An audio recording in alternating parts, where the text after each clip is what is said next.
जय श्री नारायण, जय श्री कृष्ण। आरोग्य भारत के तहत प्रकृति की रक्षा के लिए ही परमात्मा ने पूरी सृष्टि पर फल, फूल, औषधि, वनस्पति, जड़ी बूटी ये सब भगवान ने दी हैं। इससे पृथ्वी की रक्षा होती है, सूर्य की रक्षा होती है और सूर्य से इनकी रक्षा होती है। आपस में एक दूसरे के पूरक हैं। इसीलिए इंसान एक ऐसा जीव है जो सबकी रक्षा करता है और इसकी सारी प्रकृति रक्षा करती है। आजकल क्या ट्रेंड चल रहा है, सब लोगों के चश्मा लगा हुआ है आँखों का।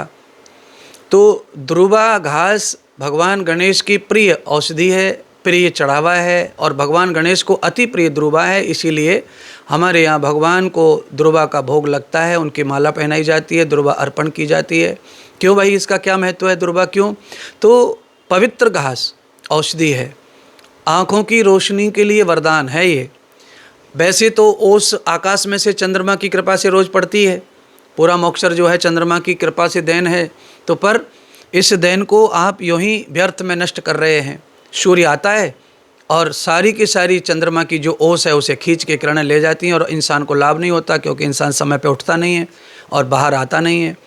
तो मैं आपको चैलेंज कर सकता हूँ, मोबाइल के द्वारा, कंप्यूटर के द्वारा या किसी भी तरह से आपकी आंखें समय से पहले अंधी हो रही हैं, रोशनी कम हो रही है, दूर का या पास का दिखना कम हो रहा है, आई साइड वीक हो रही है।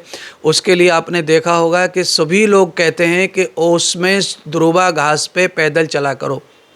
जो प्राणी ओस में ध्रुवा घास के ऊपर पैदल चलता है 45 मिनट तक, उसकी आँखों की रोशनी 3 महीने में वापस आ जाती है। अगर मोबाइल से और स्क्रीन से ख़राब हुई है तो उनकी आँखों में किसी प्रकार का समय से पहले इस तरह का रोग आ गया है तो उस रोग में निजात मिलता है। क्योंकि नीचे पैरों में, तलों में आँखों के पॉइंट्स होते हैं, उनको सेल्स चार्ज करने के लिए अमृत माना गया है ध्रुवा घास पे पड़ी हुई ओस को। वही ओस अगर दूसरी जगह है तो वो उसका कोई उपयोग आपको इस तरह नहीं मिलेगा जो ध्रुवा पर मिलेगा। हर जगह हर चीज़ का अलग अलग महत्व है। जैसे मान लीजिए बारिश के बारे में कहा गया है, श्रवण नक्षत्र में कहा गया है कि केले के पत्ते पे बारिश हो जाए तो कपूर बन जाती है। और वैसे तो रोज़ बारिश हो रही है, केले के पत्ते पर कपूर नहीं बनती है, पर श्रवण नक्षत्र में पड़ती है तो कपूर बन जाती है। मछली के मुंह में जैसे मानो मोती बन जाती है, सांप के मुंह में जहर बन जाती है, ऐसे ही ओस ध्रुवा घास के ऊपर पड़ती है तो वो अमृत और जीवन देने वाली बन जाती है।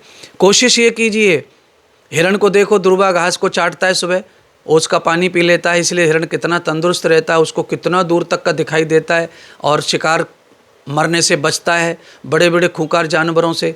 तो आप सबको मैं कहना चाहता हूं कि प्रातःकाल उठ करके सूर्योदय से पहले ओस पर 45 मिनट तक घूमने की आदत बनाओ। जिसको चश्मा लगा हटाना है तो, जिसको आंखों की रोशनी बढ़ाना है तो, और साथ में वहीं पर बैठ करके आप 21, 31, 51 पत्तियाँ तोड़ लीजिए ध्रुवा घास की और तोड़ करके उन पत्तियों को ले आइए घर पे। और जब आप घर पे आते हैं तो घर पे आकर के उन्हें थोड़ा सा धो लीजिए, उन पर धूल मिट्टी होता है, उनको धो करके आप अपने मुख में रख करके एक पत्ता तुलसी का लेकर के साथ में और एक सफ़ेद काली मिर्ची आती है जिसको दखनी मिर्ची कहते हैं, वो रख करके अपने मुंह में चबाइए और चबा करके आप घूमते घूमते चबाते रहिए उसको और उसके ऊपर से आप थोड़ा सा पानी पी लीजिए।